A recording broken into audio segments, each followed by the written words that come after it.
This episode is brought to you by LifeLock. The holidays mean more travel, more shopping, more time online, and more personal info in places that could expose you to identity theft.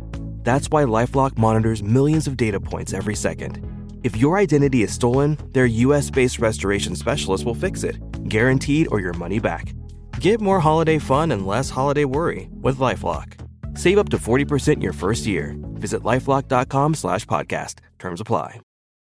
Is it time to reimagine your future? The right business skills may make a difference in your career. At Capella University, we offer a relevant education that's designed to focus on what you need to know in the business world. We'll teach professional skills to help you pursue your goals, like business management, strategic planning, and effective communication. And you can apply these skills right away. A different future is closer than you think with Capella University. Learn more at capella.edu.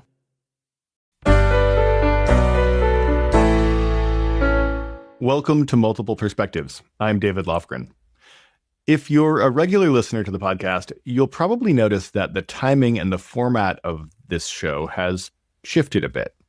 For the past year or so, we've been bringing you a weekly quick hit of economic news, commercial real estate info, and highlights from the Equity Multiple platform.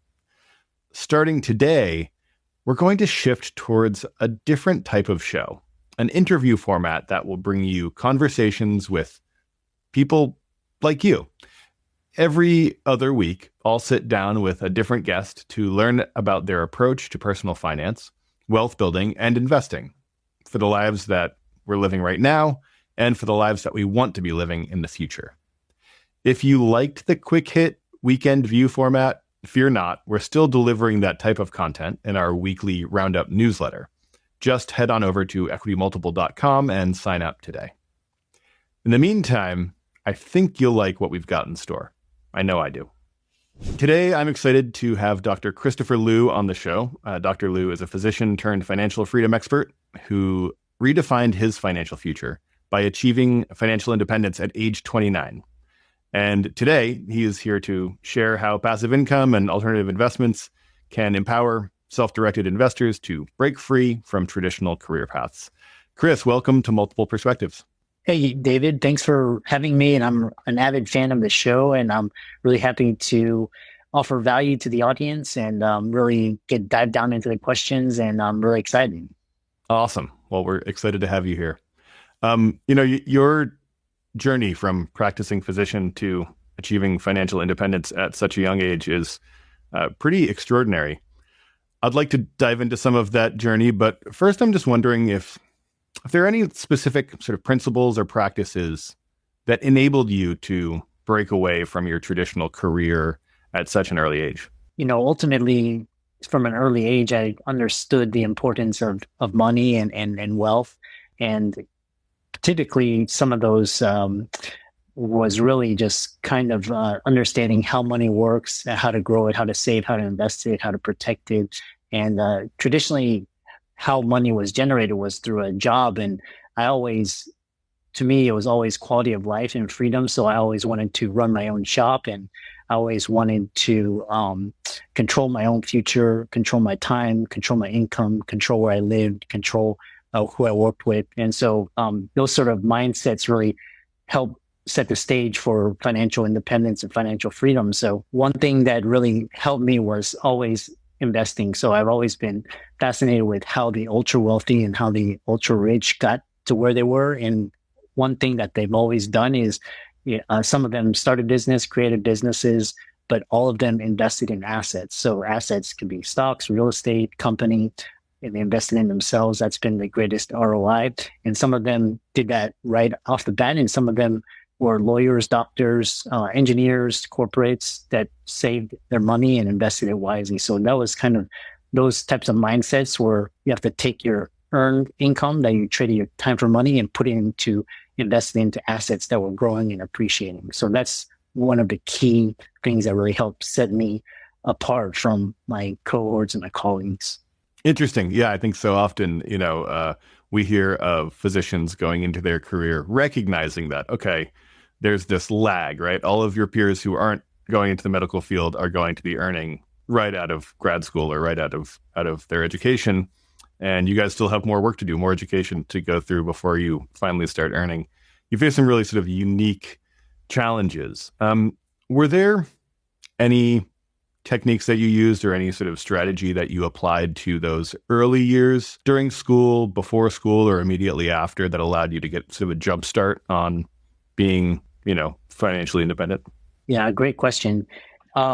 Recently I had a guest on my podcast and we were just talking about our love for books. And for me, books were kind of a way to get into the mind of some of the top people, and just, for like $20, you could, get their insights, ideas. So one of those things was just being an avid reader, being voracious, hungry, just out there for knowledge, for information, just insights, wisdom, personal development, investing. So that was kind of the first thing that really set my mind. And two key books that really jump-started me ahead was Rich Dad, Poor Dad, which I read back in 2002, right after 9/11 and right after the WorldCom Enron scandals. And these really set the stage, talking about globalization, talking about where the United States was heading, talking about China, talking about how kind of this idea of, work hard, save, invest, get out of debt, these kind of old industrial age ideas, how they were crumbling in this faster,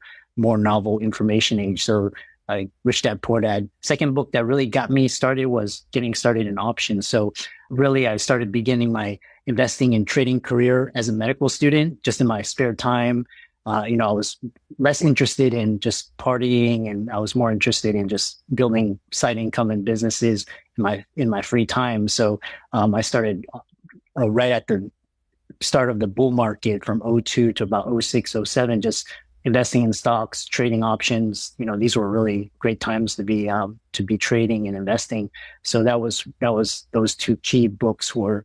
And also the third book was Multiple Streams of Income, talking about how you need to diversify your income streams as opposed to relying on a single source of income source from a job. You had to have real estate investments, you had to have equity investments, you had to have businesses, royalties, these types of passive investments, dividends that brought you income whether you worked or not. So those three books really set the stage. Another key thing was I was very prudent about student loans. I did not get myself into student loan debts. A lot of my college years were funded with scholarships, full tuition scholarship. My medical school was funded through the MD PhD program. So I was making money as a medical student, and I really used that to really parlay my future. I started networking with entrepreneurs, people that inspired me, and people that I admired and emulated, getting their insights, getting their wisdom, implementing their strategies, and combine that helped me to get a head start. So in another podcast, I was talking about how as a medical student, I was starting ahead at almost $200,000 in liquid net worth, just kind of on the side. So that's the type of things that really set me ahead. Wow. So you were even going into medical school already thinking, how am I going to diversify my revenue streams? How am I going to sort of create a life for myself outside of just a W-2 wage that I expect to get maybe in 5, 8, 10 years, depending on how long school took? Yeah, I really took the long-term approach, and I thought to myself, in 50 years, where do I want to be? And, being a doctor is great. You get to see patients, you get to treat patients. But that wasn't really where I wanted to be in 50 years. So, when I was 70, I wanted to be running a company. I wanted to be the CEO. I wanted to be a founder. I wanted to be calling my own shots. I didn't want to have a boss. So medical school was great. It was a stepping stone. But ultimately, I started to see the crumblings of the medical system in 2002 because, that was almost 18 years before COVID. And I knew at some point, because of bureaucracy, because of regulation, because of insurance, because of, our food, our drug, our medical device supplies, all these things, they were, it was a fast moving train headed on a collision course. So I was like, I need to start planning and preparing for my future, because when the shit hits the fan, I don't want to be around. I want to be I don't want to be in trouble like a lot of doctors got in 2020. So that was the stepping stone. But ultimately, medical school and being a doctor was a means to an end to freedom. Wow. Wow. Yeah. Interesting. Now, I feel like a lot of people might think of this sort of bold mindset to, research trading options or to research sort of, I know, from listening to other interviews you've done, you talk about what a big role real estate played in some of your early sort of wealth building. Is there something, or was there a moment where you were able to sort of shift your mindset? Have you always been someone who's been able to just sort of take bold leaps or take these risks, willing to just say, well, maybe this won't work out, but I'll learn something? I mean, how did you decide in the midst of medical school to also take these other risks and pursue, these other potential revenue streams? I think it boils down to entrepreneurship. And so I liken it to, because my parents, they were first generation immigrants. They came here to the States in the 70s. And their dream for my brother and myself was to be physicians. They wanted us to be doctors because they didn't have that chance. And kind of doctors was kind of their version of the American dream. If their kids became doctors, they achieved the American dream. So, but I've always been an entrepreneur. And like I said, I wanted to own and control my time, my income, where I lived and who I worked with. And I wanted to control. I didn't want to have to, ask for vacation or, if I take a day off, these types of things. And so that sort of mindset really prepared me. And when I was a little kid, I was always taking small risks because I had to find my competitive edge as an outsider. So the only way to find my competitive edge was through through excelling in school. But again, I also struggled in the early times because I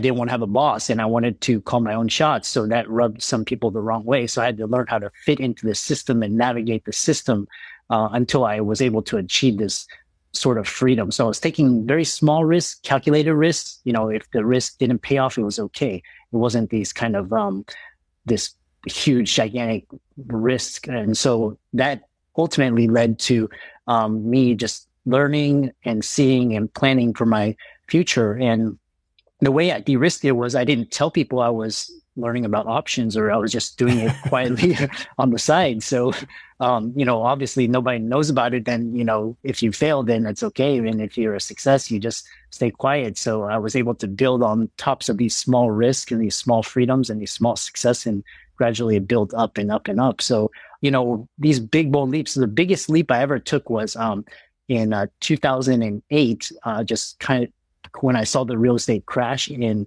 that was my opportunity, and I took it and I jumped on it. But that was because I took so many smaller, calculated risks that led up to me having this confidence to, go be bolder. Wow. Okay. So yeah, I mean, you've touched on a few of these things.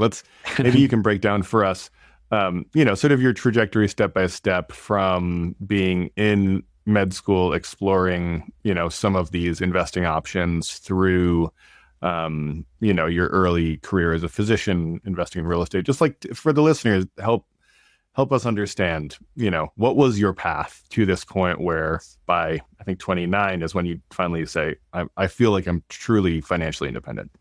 Oh yeah. So, like I said, med school, I was learning, got my financial freedom. And, again, I took the traditional route. Because I talked to a lot of mentors in med school, and all of them, they were not entrepreneurs, but they told me, Chris, just go through residency, even though you hate it, just, get your board certification, get fellowship, and, practice for a number of years. And if you don't like it, retire and do something else. And to me, that was like kind of the safe approach, but it didn't make sense because it just took too long. It was just so long, and it was just very inefficient. And so, quietly, I was developing these skill sets of understanding how money works. And there's a moment in time where it's like, when that's your opportunity, if you don't take it, the door shuts. And that was in 2008. I went into orthopedic surgery, and, that was my specialty of choice. But again, I saw my fellow colleagues and my attendings, they were very unhappy. They were divorced. Their kids hated them. And I was telling myself, I don't want this kind of life. I want want abundance. I want happiness. I want, relationships and kids. And, I want to be financially independent as well. So when the real estate crisis hit in 2008, that was my chance. And I took a leap of faith and I poured everything. I turned in my keys, badge, and pager, and I moved back to Houston and I started investing in single family real estate. And to give you an example, because Houston Medical Center, I was here as a med student so I knew everything about all the hospitals, all the routes, everything. And for a 2-bed, 2-bath, 1,500 square feet, decent condo, which you could rent out for $1,500 back then. Today, you can rent it out for $2,100 approximately. And those units in 2008 were going for $50,000 to $60,000. Okay. And that was, today Wow. they're going for 160, 170, some areas 200, 300.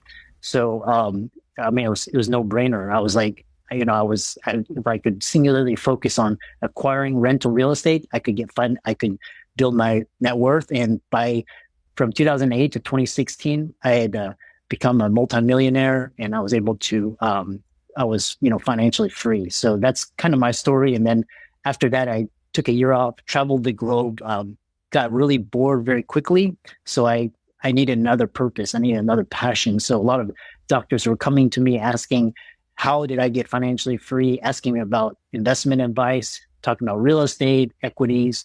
And so I started Financial Freedom for Physicians to empower doctors to take control of their financial futures, to live the lives of their dreams. Fascinating. So when you're building your sort of small real estate portfolio, growing real estate portfolio, did you feel like you needed to do a bunch of research to understand sort of what the real estate investing world was all about, figure out how to do things like build comps or understand how to sort of create models that allowed you to feel confident in the properties that you were purchasing? Was there any sort of, did you position yourself as a certain type of buyer or a certain type of business person who would execute on sort of the same plan over and over again? Or was it truly just this, these assets are so wildly undervalued that it's hard to go wrong? Oh, another great question. So part of it was, so I boiled it down into 3 camps. First was the wild valuations, buying these properties, at huge discounts, sometimes 50 to 60% discounts. So that was one thing. So that was the timing. The second thing was I employed a cookie cutter approach. So, as a med student, I had, I had purchased my own condo for my own living and I rented out the other room to my classmate and I renovated that as well. So I was learning about rehab, renovate and, refinance and repeat. And then, so I had this knowledge of how to properly invest and, how to research and look at the comparable real estate properties and the values. So that was the other thing. And so and then the third thing was this cookie cutter approach where it was the same process. I just repeated the same process. So a lot of my colleagues, when they started their careers, they started not only doing single family, but they started doing multifamily or apartment or commercial or syndications. But I never did that. I just stuck to what I understood, which was just single family rental. Could I have gone into these bigger and bigger deals? Yes, but I would have risked more time and I would have risked more capital. So I made money from my investments and I didn't risk as much. So those were the 3 things that really helped me set me apart and set me ahead.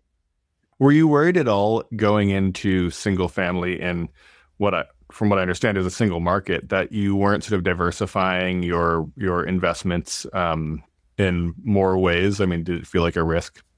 Another great question. So yes and no. So because I understood that market and I understood that asset class, it was less of a risk than looking at, for example, commercial or multifamily or apartments. So there's this great saying, what I really love is this idea with this investor mindset is always risk diversification and risk stratification. So you have a portion in equities, a portion in real estate, gold, silver, Bitcoin, things like that.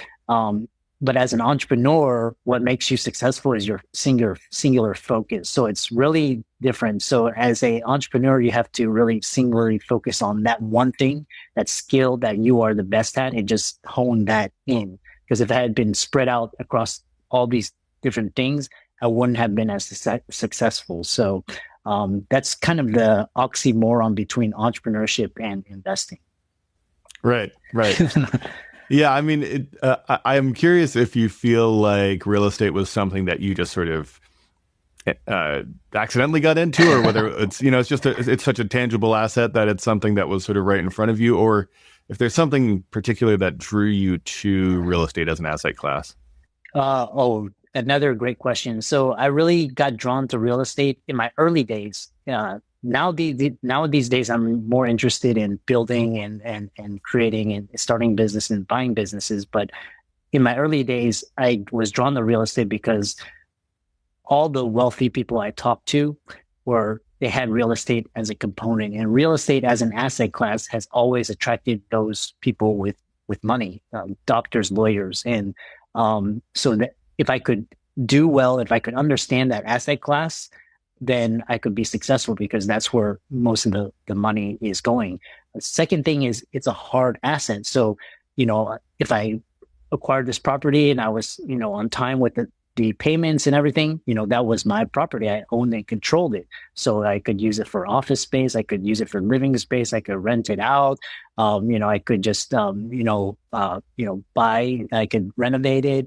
I could do a lot of different things with it. There was a lot of tax advantages, depreciation. There's a lot of write-offs. So as an asset class, and then the other thing was that really drew me to real estate was the tenant was paying down the debt that you had borrowed. So you're borrowing 20%, and the bank lends you the additional 80%, and you can further improve on the property, and then the tenant is paying actually for those improvements. So you basically, after the end of like 15 to 30 years, depending on the mortgage, you have a asset that is paid for by someone else. So that's what really drew me to it, the business aspect. So, however, it's really hard now these days with grossly inflated real estate prices. So it's really hard to get in unless you have a lot of capital, or you just, there's severely undervalued properties, which there aren't as many these days.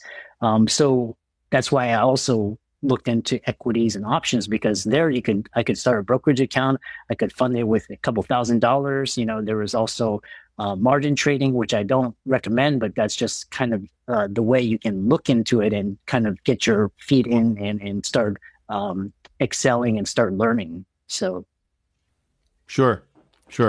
I mean, you've clearly you've spent a lot of time and energy thinking about growing your personal wealth and diversifying your income streams. I'm curious, now that you have this sort of media company that you've created, you spend a lot of time speaking with folks who are becoming as fascinated with all of this as you are.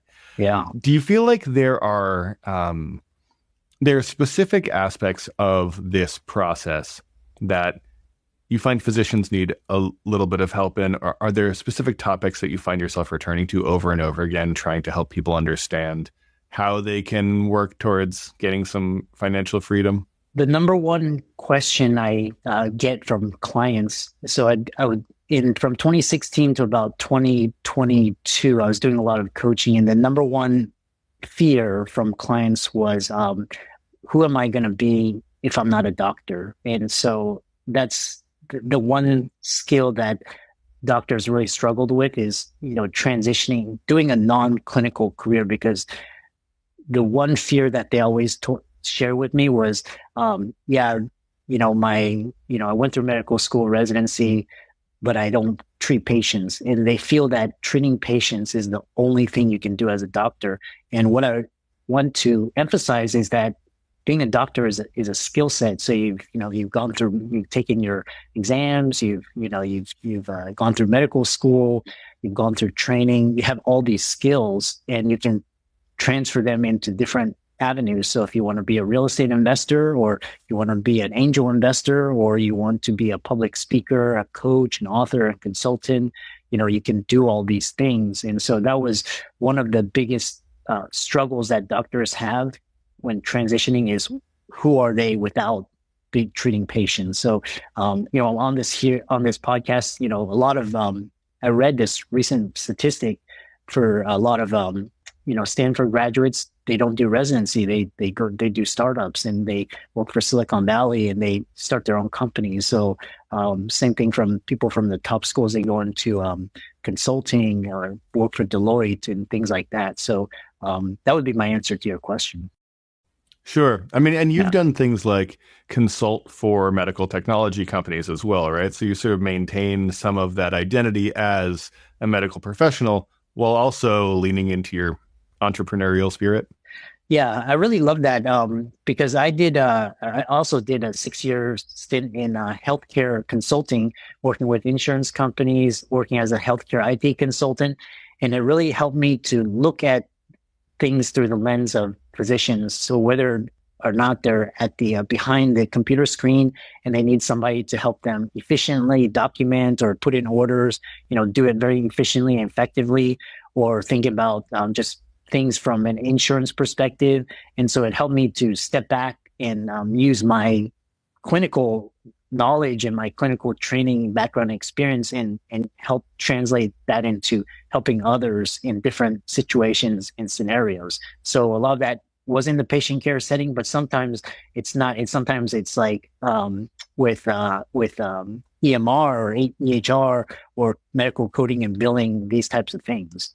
I feel like, you're someone who achieved financial independence like at a pretty young age, like pretty early in your career. Yeah. And that's given you, the freedom to explore all of these opportunities beyond your conventional career.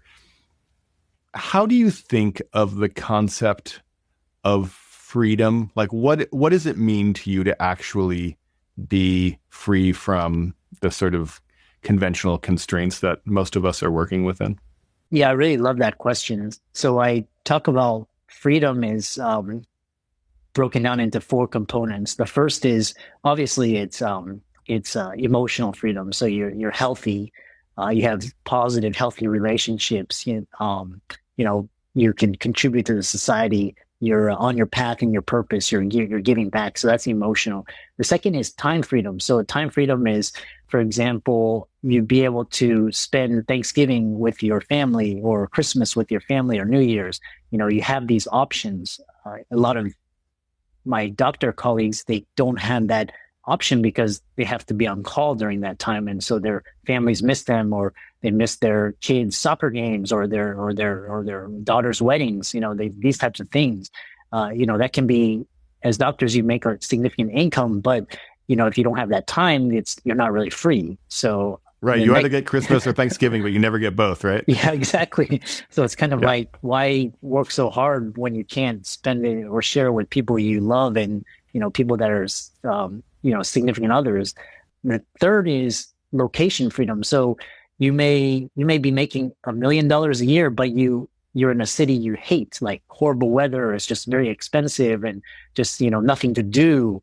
Whereas you could take less of an income and live in San Francisco or places that you desire and you really truly. So that's location, and lastly is financial. So those types of freedom. And so if you can design a life around that, where you have a business or you have investment income or you have a job, and you're able to incorporate these 4 types of freedom, they may not all be optimal, but at least you have some semblance of control. And the number one predictor of happiness is certainty and control. So if you're certain and you're in control of, kind of where your life is headed, based on that, you're going to have a much higher quality of life. Interesting. I wonder, along the same lines, how has your concept of this freedom shifted over time? Obviously what our goals are, and the things that drive us when we're 32 are different than the things that drive us when we're 42 or 52. How as you're moving forward through your life, are you thinking about freedom, as it might apply to something like wealth preservation rather than wealth accumulation, or legacy, or I don't know what your motivations are now, but how has that shifted? Yeah, in my 20s to 30s, I was focused solely on financial freedom, basically earning as much income as I could from whatever source. And initially it was from my clinical income, but then as I started to really kind of see, it wasn't headed anywhere, I started to diversify and look into investment income and business income. So that was my 20s or 30s. 30s to 40s, I was focused on, building a life, getting married, settling down, having kids. So that was more of the time and location, emotional freedom, right? And then, my 40s and onwards, hopefully I live a long life, you never know, but that's going to be giving back to society, donating to charity, giving back to my alma mater, saving for my kids, for my nephews and my nieces, sharing, wealth preservation. You mentioned legacy, estate planning, all these things, and thinking about how I want to shift more, just less of more of a visionary and more of a strategic thinker, as opposed to being in the trenches and doing things. Which brings me back to what I really, you mentioned about real estate. And, real estate is it's a wealth preservation and it's a great savings vehicle. If physicians want to use real estate as an income generator, it's usually through kind of like a commercial, or it could be through development or construction, things that really generate significant terms. But for the majority, real estate is great for wealth preservation and savings and tax advantages. Right. Yeah. And we see that sort of the benefits of investing in real estate, whether it's directly or through a platform like ours, can really shift depending on where you are in your investing cycle and where you are in your journey, what you might focus on, whether it's actual cash flow or whether it's something more like long-term growth. That's certainly something we hear from investors a lot. I'm curious, you're, as someone who thinks so much about this stuff, I'm sure you're still reading the news each day and digesting all of the sort of, the future of finance and the future of technology, and trying to figure out how to position yourself for success there. So, of course, we're not allowed to give advice, but what's your hot take? What are your thoughts on investing in the landscape that exists today? Oh, today, I think the investing landscape is so much different than it was 20 years ago, and so there's a lot more opportunities. So with a lot more opportunities comes a little bit more risk. Of course, you can do the tried and true, which is basically save 20% of your income, invest it into low cost index funds. You can do the real estate route, or you can start a business. Those things have always, for the most part, those are tried and true. If you're a high income earner, there's that strategy is pretty solid. There are other ways of investing that have higher returns and higher gains, but a lot significantly more risk. So, I just exercise caution, because as a physician or a lawyer, or high income earner, you don't need to be taking that type of risk. All you need to do is, earn your income and preserve it, because, you have a lot of audience and listeners are, making, significant six figures. But, there's angel investing. I was an angel investor in Coinbase, Robinhood, and Reddit, and those, portion. There's venture capital. There's new asset class. Bitcoin, which is kind of emerging as a digital narrative to gold, and kind of a hedge against currency debasement and government instability. That's really, I was an early investor in that in 2012. But again, these things are a little bit more riskier, but they have potentially a higher return. And again, you don't need to be in these things, but just know that they exist. And but then again, there's you lose a significant amount. So just, be cautious. But I think AI is going to also be a really big area. It's going to be, it's going to change healthcare. It's going to change finances, it's going to change education, all these kind of like systems and institutions that need an upgrade. So AI is going to be good. And I think, the whole technology sectors with autonomous vehicles, it's going to be really exciting. Absolutely. Yeah. It'll be fascinating to see where the future takes us. Yeah. I wonder sometimes, so for folks who are listening to this, who are trying to sort of glean from your story, some advice for how they can live their life or how they can start to make decisions. You point out that there are moments in your investing career where you're sort of in the right place at the right time, right? You're investing in real estate in 08, 09 after the great financial crisis. Awesome time to be getting into real estate, right? Yeah. Prior to that bull market, you're interested in options trading. Great time to be, dipping your toes into that world. Yeah. You started a podcast in 2020 when all of a sudden everyone was excited about consuming more media and about personal finance. I'm wondering, some people will say, well, it's just luck. He just sort of, he got lucky. He caught the right waves. Yeah. But I'm wondering, how you respond to that sort of statement or that sort of mindset. If there's anything that can be extracted about your approach to life, absent whatever the specific timing is of any of these choices. I recently finished this book about the science of luck. And it talks about kind of the people that were, quote, lucky. And it actually dissects what they did to be, quote, lucky. And coincidentally, just before I had a guest on my podcast, we were talking about creating your own luck. And it was a fascinating because I had a friend in college.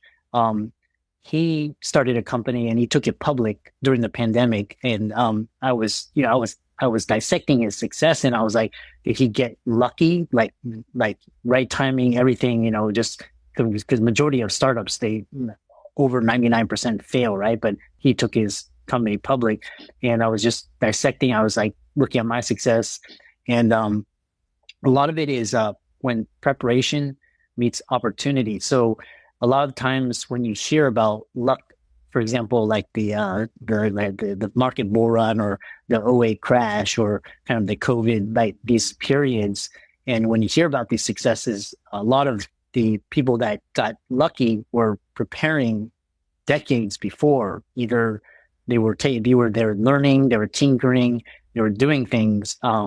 So that's one aspect, is where where preparation meets opportunity. I've also seen people that have done a lot of preparing it, and they get that opportunity and they miss it. Either they procrastinate or they flounder or they choke. Or you see this often in sports.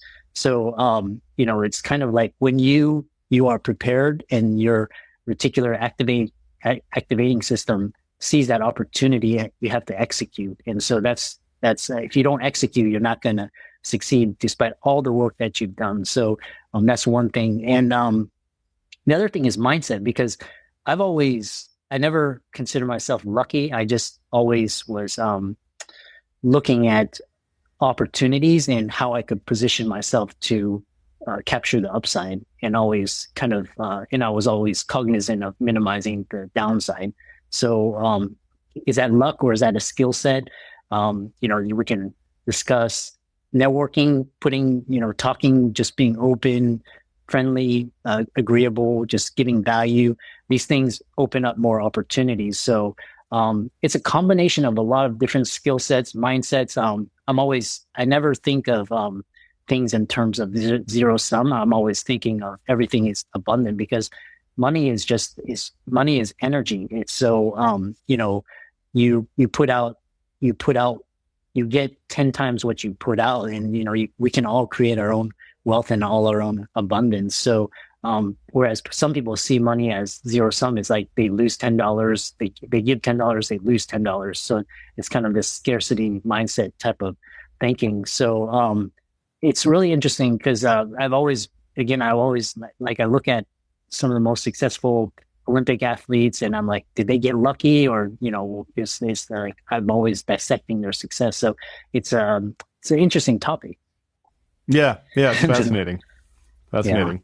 Yeah. This has been an incredible conversation. I really hope that we can have you back on the show sometime in the future, and we can talk about how things have evolved over time. You're a friend to Equity Multiple, and we appreciate you being here. So, Dr. Liu, thank you so much.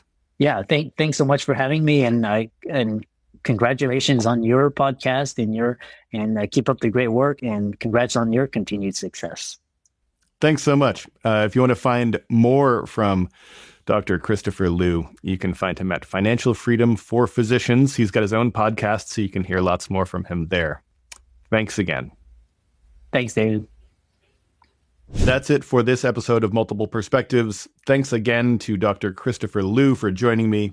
If you'd like to learn more about Dr. Liu, you can find his podcast, blog, books, and much more at drchrisliumdphd.com. If you want to learn more about commercial real estate investing with Equity Multiple, our podcast, blog, and white papers are always available at equitymultiple.com. You can find those links in the show notes along with a host of other resources. I'm David Lofgren. Thanks so much for listening. I'll be back in your feed real soon with another episode of Multiple Perspectives from Equity Multiple. In the meantime, let me know what you think about the new format. You can reach me at multipleperspectives@equitymultiple.com. Take care.